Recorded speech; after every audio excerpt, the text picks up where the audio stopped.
Hey there, Silver Recaps here. Watch out. The story begins with an English teacher named Kat, who is teaching a classroom full of students. She notices that one of the kids is secretly reading a comic book. Instead of scolding him, Kat asks the student to read the comic out loud in front of everyone. As the boy starts reading, Kat herself becomes intrigued by the story. But just then, the principal walks into the classroom and catches them. He asks Kat to come to his office.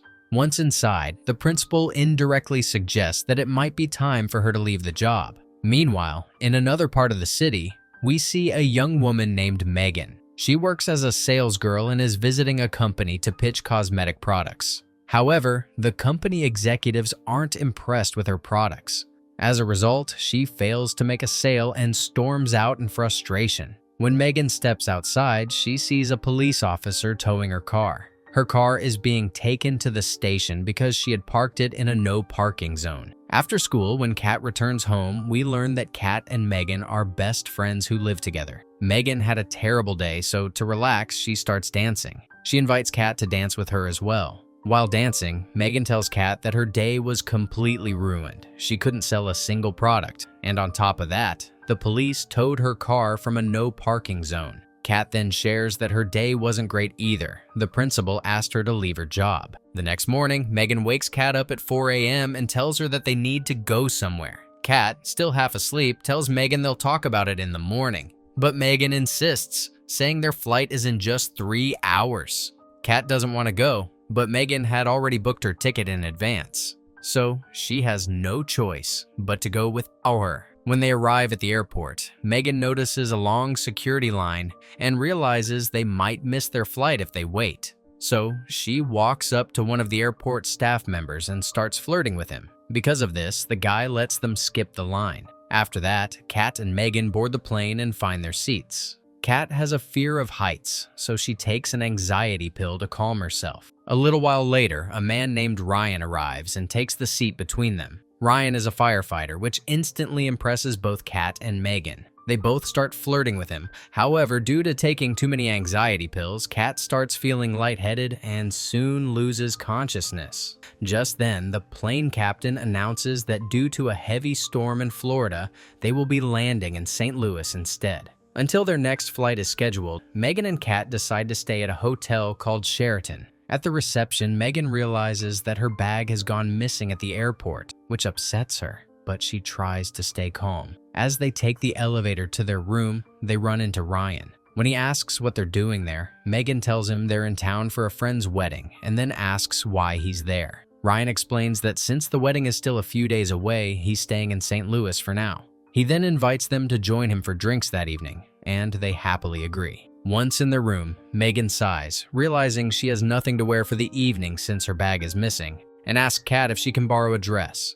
Kat refuses, explaining that she only has one dress herself. Later that evening, without telling Megan, Kat goes alone to meet Ryan. As they chat, Ryan asks about Megan and Kat shrugs, saying she doesn't know why she didn't come. Just then, Ryan spots Megan walking toward them. After that, the three of them return to the hotel. Once inside, Ryan tells them he's heading to the pool for a swim. Since he was still annoyed at them for ruining the balloon ride, Kat and Megan decide to impress him. To do so, they put on short dresses and join him at the pool. Both of them jump into the water together, hoping to grab Ryan's attention, but in the process, Megan accidentally injures her eye. The next day, while sitting in the hotel cafe, Kat notices Ryan walking past them carrying a bag. Curious, both Kat and Megan rush over to him and ask where he's going. Ryan tells them he's heading to a wedding. Excited, Kat and Megan ask if they can come along and Ryan agrees. They all get into a car driven by a man named Craig, who immediately takes a liking to Megan. During the ride, Megan applies lotion to Ryan's hand after noticing a small bruise, which makes Kat feel jealous. In response, Kat pulls out one of Megan's childhood photos and starts teasing her about it. After some time, Craig stops at a gas station to refuel the car. While there, Kat goes to the restroom, but Megan, still holding a grudge for being teased earlier, locks the door from the outside to get back at her. Trapped inside, Kat struggles to get out while Megan stays outside, flirting with Ryan. However, Kat manages to escape through the restroom window, but her clothes get completely dirty in the process. Seeing her in this condition, Ryan asks what happened, and Kat, frustrated, tells him that someone had locked the restroom door from the outside. To clean up quickly, Kat uses a water pipe and freshens up. After that, the four of them continue their journey to the wedding. On the way, Kat tries to get Ryan's attention and tells him that her shoulder is sore. Concerned, Ryan starts massaging her shoulder. Watching this, Megan becomes jealous and decides to teach Kat a lesson. She secretly mixes sleeping pills into a bottle of wine and offers it to Kat. However, Kat, now suspicious of Megan's tricks, refuses to drink it. Instead, Craig takes the bottle from Megan's hands and drinks the entire thing. A while later, as Megan, Kat, and Ryan fall asleep in the car, Craig, under the effect of the sleeping pills, starts feeling drowsy while driving. As a result, the car loses control and crashes a short distance ahead. Thankfully, no one is seriously hurt, but due to the accident, they are forced to spend the night at a nearby hotel. As Kat steps out of the car, she notices the empty wine bottle inside and realizes that it contained sleeping pills. Understanding what had happened, Kat chooses to book a separate room for herself, staying away from Megan for the night. Late at night, while Kat is at a vending machine getting a cold drink, she unexpectedly runs into Ryan. Ryan tells her that he hasn't been able to talk to her privately because he's always around Megan. As he finishes speaking, Ryan suddenly kisses Kat, and the two of them go to a room together, where they become intimate. Meanwhile, Megan sits alone at a local bar, drinking. Craig approaches her and sits beside her, and they talk for a while. The next morning, during breakfast, Megan tells Kat that they shouldn't ruin their friendship over a guy like Ryan. In conversation, Megan also casually reveals that she was intimate with Ryan the previous night. Shocked, Kat responds by saying that Ryan was also with her last night. Both women get furious with each other, accusing one another of being with their boyfriend. Their argument escalates to the point that they start physically fighting. During the struggle, a cupboard falls on top of them. Craig, who happens to be passing by, lifts it off them. However, due to their fight, they have caused significant damage to the hotel. As a result, the hotel owner calls the police.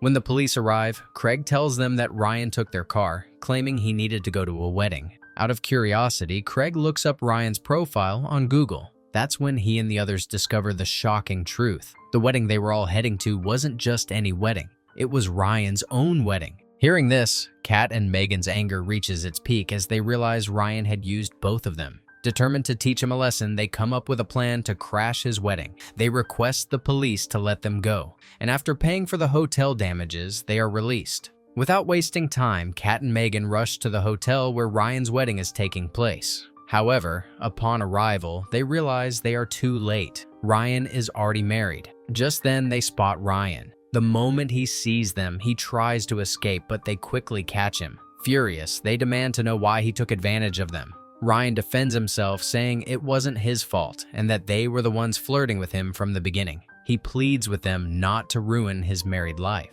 At that moment, Ryan's wife arrives. Kat and Megan are surprised to see that she is extremely strict, and Ryan, who acted so confident before, looks completely timid in front of her. Seeing him in this situation, Kat and Megan feel completely satisfied, knowing that this is the best punishment he could ever receive. With their revenge complete, Kat and Megan head to the airport. There, they find out their flight is delayed by 4 hours. To pass the time, Megan decides to visit Craig's shop. They chat for a while, and before leaving, Megan kisses Craig before heading back to the airport. Once at the airport, Megan tells Kat, "Maybe it's time for us to live separately." Kat nods in agreement, saying, "I think you might be right." Back home, Kat returns to school and confidently tells the principal that she will not be quitting her job. Pleased, the principal tells her, "I think you'd be a great volleyball coach for the school team," to which Kat happily agrees. Meanwhile, Megan moves forward in her life and eventually enters a relationship with Craig, leading to their marriage. And with that, the story comes to an end.